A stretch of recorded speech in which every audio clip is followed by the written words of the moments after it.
everybody. Sorry about the delay making videos. I've been busy playing, mainly lots of playing. 2 ProQuests this week, 2 more next week. Anyway, the playmat's finally out. I did announce this to members first, but it's now available to everyone. It's flukeandbox.shop. I'll put a link below. This is the one with the outturn, and there are very faint but visible in person fab zones. A huge pitch zone here, but I tried to keep them very faint so that they don't sort of take up any of the art, if that makes sense. And there's a very limited number of the non-zoned one. I didn't even put my logo on this one. This is just purely the art.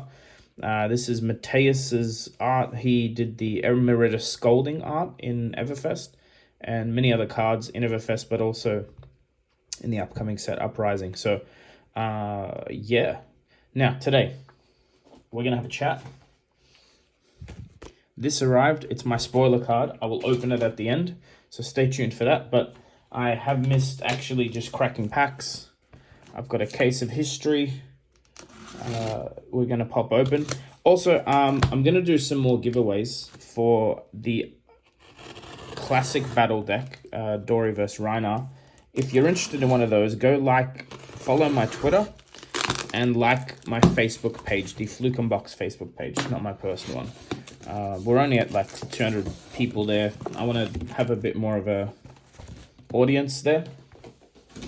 So if you do that, I've got like a lot of them, a lot of the classic battles. So I'll be doing a few giveaways, but that's where you're going to find them. Congrats to the winners for the other stuff. What did we give away? Gambler's Gloves playmat is done. Another classic battle box is done. So congrats to those people. I did announce the winners on the different socials and I commented on their YouTube comments.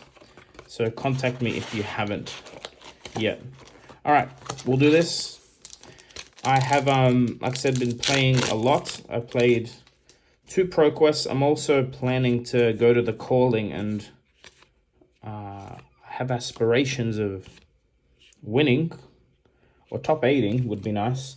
So top 8ing, it's top 4 teams, so it's top 12 technically. But that's taken up a lot of time really. And there's no new stuff to open. I didn't, get a huge amount of history pack because it's not a product aimed at me, but it's good to open. I have been giving away a lot of these cards as well to people. I've built a whole Dory deck out of it because I didn't want to break up my Kasai deck, which has most of my warrior cards in it. ProQuest, I went semi-finals in both, so I guess it's counted as tied for 3rd or tied for 4th. I don't know the exact placements, but this is on a Dory Dawnblade list. The reason I'm not doing a deck tech is not my list, and the guys that have the list or made the list have their own Patreon and YouTube. They're the card guys. Very easy to find them. Here we go, Massacre. So go check out the card guys. You can find a video where it's Dorinthia versus Briar. I believe it's on TTS, and I believe it's in an online tournament that they did. So if you go check that out, that's the list I'm running. And all I did was I took out the yellow Warriors Valors and replaced them with the new specialization Glistening Steel Blade. That's the biggest change. Other than that, very, very minor tweaks. I believe I also put in Thrust from the classic battle decks, and I cannot remember for the life of me what I swapped for those. But I don't want to take credit for the deck, and I don't want to make a video about it if they already have a video about it. You know what I mean? So go check them out. They have a Patreon. They're very, very good. Especially Josh is a absolute fiend at Dory. I believe in his Blitz calling, he went undefeated with his teammates, and he was on Dory Dawnblade. And I do believe there'll be a resurgence of Dorinthia Dawnblade because the meta right now, if you remove Starvo, people are trying to race. Dorinthia's on hits don't seem extremely powerful at first glance, but I got 4 or 5 counters on my Dawnblade in a couple of matches, and that is an insane amount of damage. Here we go, Skullhorn. It's an insane amount of damage, and it's too efficient. The deck becomes, you can play off 2 cards and deal an absolute insane amount of damage. Speaking of warriors, Steelblade Supremacy. So yeah, I'm enjoying it. I think it's got a very short lifespan, this deck as well, because the new meta, you know, by the time the new Pro Tour is out, we'll be in a new meta. Uprising's out. The type of decks that appear to be in Uprising, so Ninja, Wizard, and the Illusionist. Wizard and Illusionist are like non-matches for Warrior right now. So I actually feel like we're probably not going to be doing that great in the new meta. And there's a very good chance I'll switch to Dromai, Illusionist. Also, very, very keen to see how Icelander plays out. But yeah, doesn't mean we won't be strong. But usually speaking, Dorinthia Dawnblade with Frostbites and stuff, it's nearly impossible to operate. We're really hitting some Brute cards, huh? Halfway through the box. But yeah, so 2 more ProQuest next week. I'm also practicing for the team calling event at the world premiere.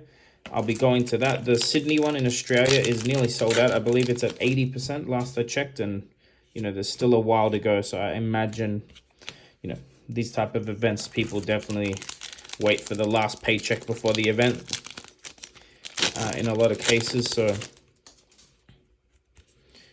yeah. Ooh, legendary. Ho, ho, ho. All right, we haven't hit this yet. I saw the border and, hey, now we got one. Good little upgrade for my white border decks. Or maybe for a new player, we'll see.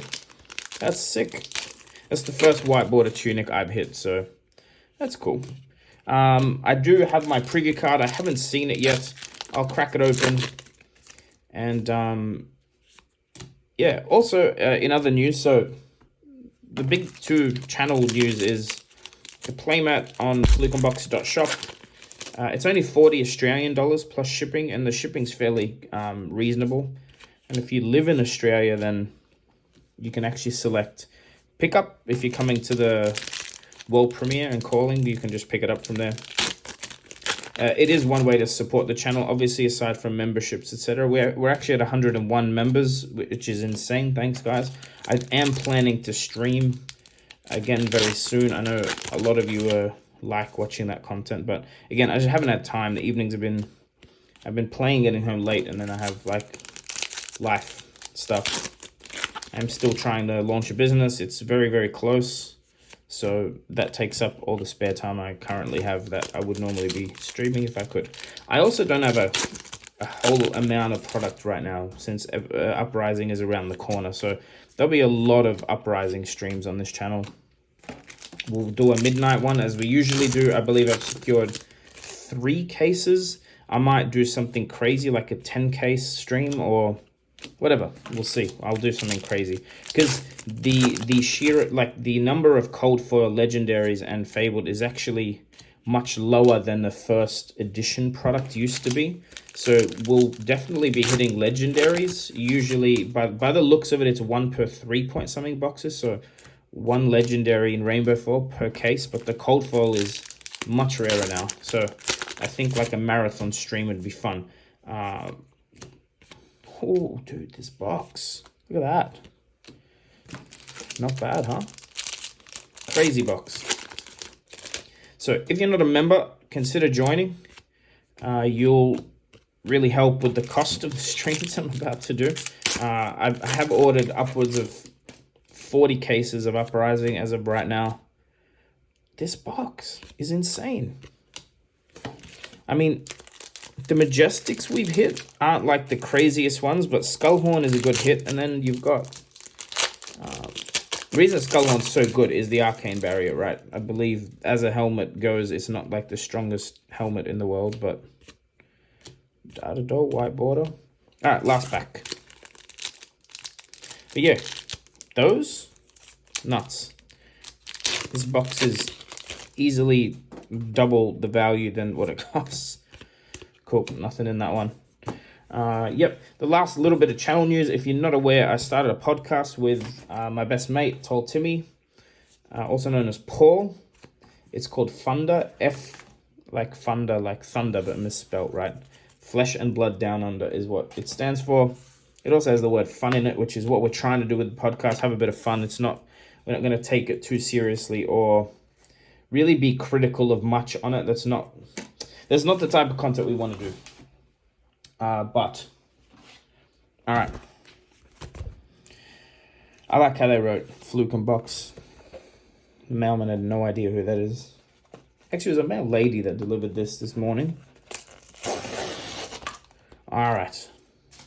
Now, obviously, if something pops up on the screen that I'm not allowed to show, I am going to have to blur it or whatever, but I thought you guys can catch my reaction opening this. I have not seen it. It just arrived moments ago, which is what made me want to immediately record. I love these black envelopes. Ooh, okay.